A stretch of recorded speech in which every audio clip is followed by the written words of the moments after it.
Todos os dias, nós que vivemos neste mundo, infelizmente, sofremos pressões no nosso dia, na nossa vida, o tempo todo, todos os dias, nós somos pressionados de todos os lados. Existe pressão que vem de todas as formas para combater contra nossas vidas. Agora, existe uma outra pressão que nós precisamos parar para refletir. É aquela pressão que vem do alto. Veja, Deus tem em sua mão recursos vários para fazer pressão sobre o homem. É um processo meio parecido como aquele que o oleiro faz sobre o barro para moldar o barro, para dar forma. Então, esta pressão que Deus exerce em nossas vidas não é para o nosso mal, mas é para o nosso próprio bem. Não necessariamente com o intuito, de castigar, mas especialmente com o intuito de corrigir. Deus faz isso todos os dias em nossas vidas. Veja, na época de Acabe, quando ele foi rei em Israel, a pressão foi realizada com a suspensão da chuva por 3 anos e meio. Tiago, capítulo 5, o verso 17 fala sobre isso. A água acabou. Os riachos eles se secaram. A lavoura não floresceu. Os animais começaram a morrer. O verde desapareceu. O preço de tudo subiu. Quase não havia comida. A fome em Israel era muito grande. A fome era extrema em Samaria. Foram anos muito difíceis que aquele povo naquela época viveu. A pressão do alto era para corrigir a idolatria que tinha chegado ao seu ponto mais alto por causa de Jezabel, esposa de Acabe. Se as mulheres estrangeiras perverteram o coração do rei Salomão, a mulher do rei Acabe, ela foi muito mais longe. Ela levou os profetas de Baal para o palácio e perseguiu os profetas do Senhor. Veja, enquanto os profetas de um ídolo, Baal, um ídolo estranho, cananeu, enquanto estes profetas comiam da mesa do rei, os profetas de Deus, os profetas do Senhor, os conterrâneos, os que estavam ali junto com Elias, eles eram obrigados a se esconder em cavernas. E eles se mantinham vivos com pão e água, apenas isso. Você pode ler em 1 Reis, capítulo 17, do verso 1 até o 7, e o capítulo 18, lê o capítulo todo, você vai entender melhor. Então veja, é Deus também quem regula a força e o tempo da pressão com medidas sábias e certas. Mas nem sempre é por meio da suspensão da chuva. Deus, às vezes, ele suspende a alegria, dando lugar a uma tristeza esquisita e forte demais. Já aconteceu isso com você? De repente, uma tristeza, ela toma um lugar que hoje é a sua alegria.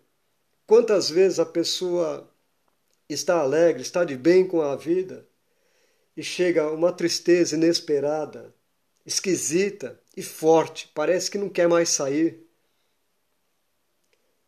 Veja, 3 vezes o profeta Jeremias, ele adverte. No capítulo 7, no verso 34, diz assim: E farei cessar nas cidades de Judá e nas ruas de Jerusalém a voz do folguedo e a voz de alegria, a voz do esposo e a voz de esposa, porque a terra se tornará em desolação.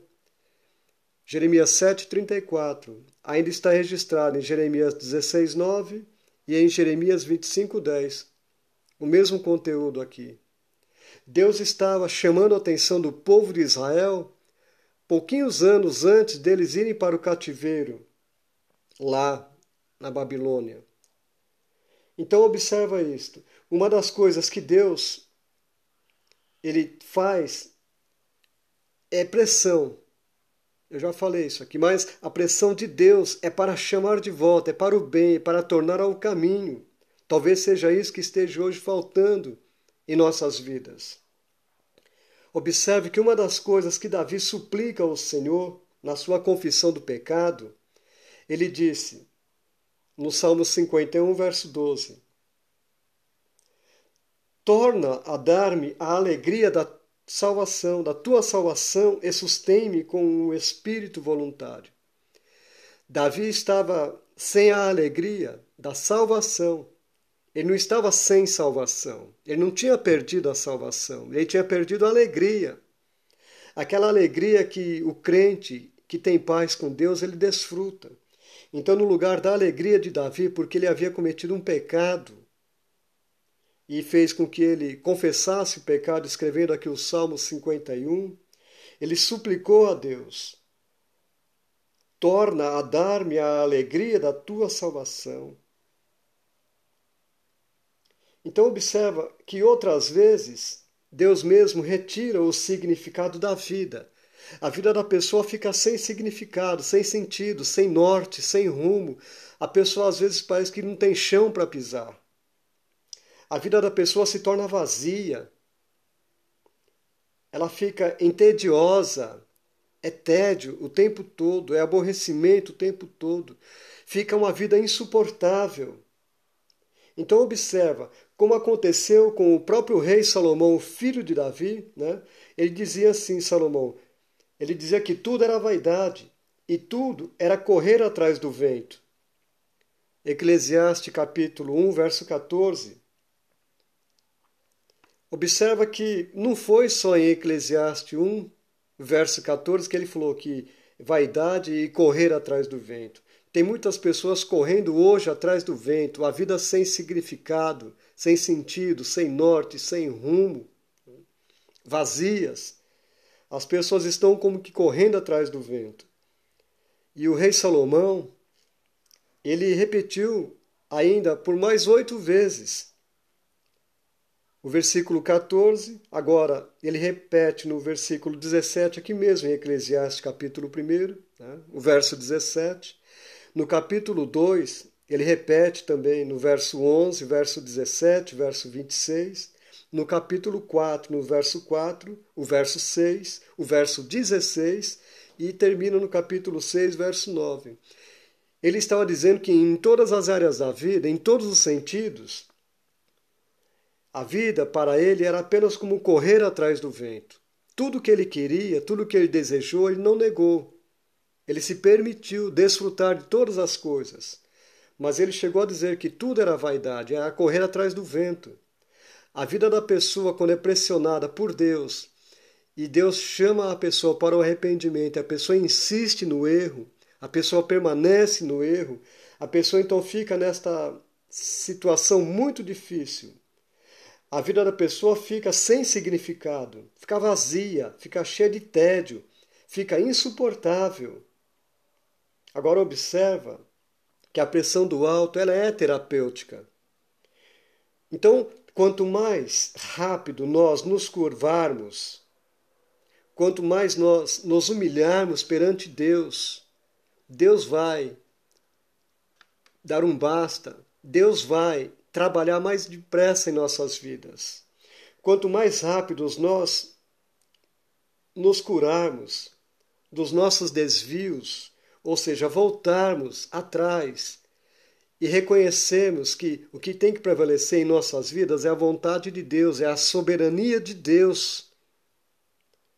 Então, quando nós voltarmos e evitarmos os desvios no caminho e das coisas que nós fazemos erradas sem a direção de Deus, Deus vai entrar então com restauração para as nossas vidas. Deus vai nos restaurar. No capítulo 21 do Evangelho segundo São João, A palavra diz que Jesus, ele restaurou Pedro. Pedro já estava afastado, já havia desistido de Jesus. Mas o Senhor Jesus restaurou a Pedro. E Deus quer sempre nos restaurar para desfrutarmos da sua presença, da sua comunhão. Então, eu volto aqui no início. Se você estiver ainda hoje sentindo a pressão, inclusive a pressão do alto, né? Não tema, fique firme, porque Deus tem um projeto na sua vida e Ele vai concluir. E o projeto de Deus é lindo. A caneta de quem está escrevendo a tua história está nas mãos de Deus e a tinta da caneta é o sangue de Jesus. A última página do livro da tua vida, da tua história aqui neste mundo não foi escrita ainda não. E Deus vai escrever um final feliz para você. Que Deus abençoe muito a tua vida, que você medite nestas palavras, que você tenha cada vez mais alegrias em Deus, satisfação em Deus e prazer de servir a Deus. Que o Senhor te abençoe muito, em nome de Jesus.